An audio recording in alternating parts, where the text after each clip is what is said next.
Քանի որ ժամանակ ունեմ, ես ուզում եմ նաև խոսել նախորդ շաբաթ իսկապես շատ ծանր շաբաթ էր ամբողջ հայ հասարակության համար, որովհետև ամենօրյա ռեժիմով մենք կարդում եւ լսում ենք ողբերգական իրադարձությունների մասին։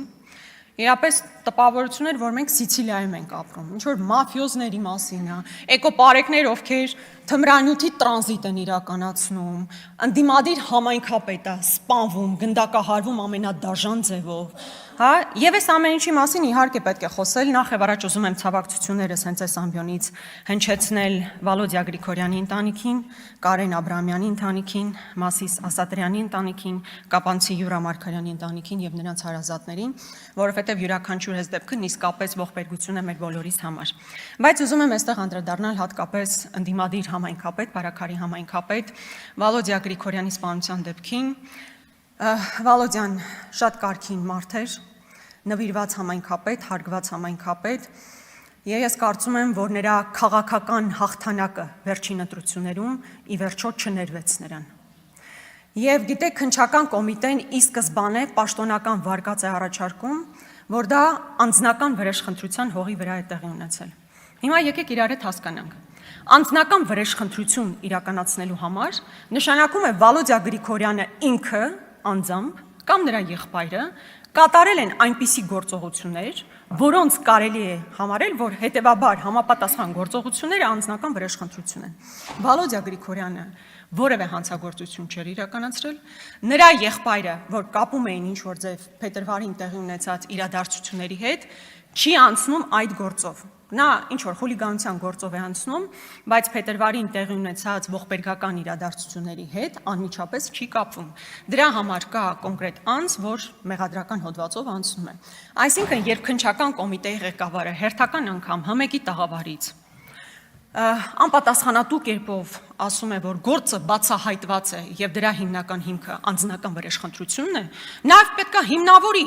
թե այդ անձնական վրեժխնդրությունը ինչ հիմքով էր, եթե Վալոդիա Գրիգորյանը եւ նրա եղբայրն անձնապես չէին կատարել այնպիսի գործողություններ, որոնք կարող էին հանգեցնել համապատասխան արձագանքի։ Բայց ես ասում եմ, կրկնում եմ, որ պետք է շարունակի քննությունը, ավելի մեծ շրջանակ պետք է դիտարկվի, թե ընդհանրապես ինչու է տեղի ունեցել այս ողբերգական իրադարձությունը։ Ես կարծում եմ, քննչական կոմիտեն պետք է քննության առարկա դարձնի նաև այն հանգամանքը, թե ինչու ի վերջո նրա Վալոդիա Գրիգորյանի նաև քաղաքական հակառակորդ, օրինակ Մհեր Ախտոյանը 10 օր առաջ մեկնում է Հայաստանի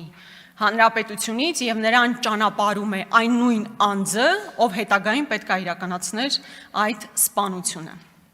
որը կարծես թե մինչև որևէ քննարկման առիթ չի դարձել։ Բայց առհասարակ պետք է այստեղ հատուկ շեշտադրել նաեւ իրավապահ համակարգի բարձի թողի վիճակը։ Բարձի թողի վիճակը պարզապես։ Շատ լավ իմանալով, որ տվյալ համայնքում կա որոշակի խնդիր, տվյալ անձը, մարդասպանը, համենայն դեպս իր խոստովանությամբ, որ ինքն է իրականացրել, մեկ ամիս շարունակ գնացել է կրակել է սովորել։ Տան շրջակայքում որոշակի քննություն է իրականացրել, փորձել է հասկանալ ինչ ձևով մոտենալ եւ այլն եւ այլն։ Բայց փոքր համայնքում հնարավոր չէ այդ ամեն ինչը տեսնել։ Չեն տեսել իսկապես այդ ամեն ինչը։ Թե ոստիկանությունը միայն նրա համար է, որ եկեղեցու գրոհելու հրաման ստանա, կամ ընդդիմադիրներին հետապնդեն։ Միքայել Աչապահյանին համար 2.5 տարի, թե 2.6 տարի ազատազրկում են դատախազությունը պահանջել այն նույն ժամանակ, երբ օրինակ Արաքսում տեղի ունեցած սպանության գործով անցնող մարդը մեկ անգամ արդեն կրակելու համար հիմա ընթանում է քննությունը։ Հասկանում եք, մարդը կրակել է, այս պահին գտնվում է ազատության մեջ։ Իսկ օրինակ Միքայել Աչապահյանը իր հայտարարությունների համար, իր հարցազրույցի խոսքի համար դատախազությունը պահանջում է 2.6 տարվա ազատազրկում։ Սա այն ամենն է, ինչ պետք է իմանալ այսօրվա իշխանությունների առաջնահերթությունների մասին եւ ընդհանրապես իրավապահ համակարգի գործունեության մասին։ Այսինքն, եթե դու ընդդիմադիր ես, պետք է կամ հետապնդվես քաղաքական առումով, իսկ ոստիկանությունը միայն Նիկոլ Փաշինյանի աթոռը պահելու համար է եւ ոչ թե երկրում կարգ ու կանոն հաստատելու։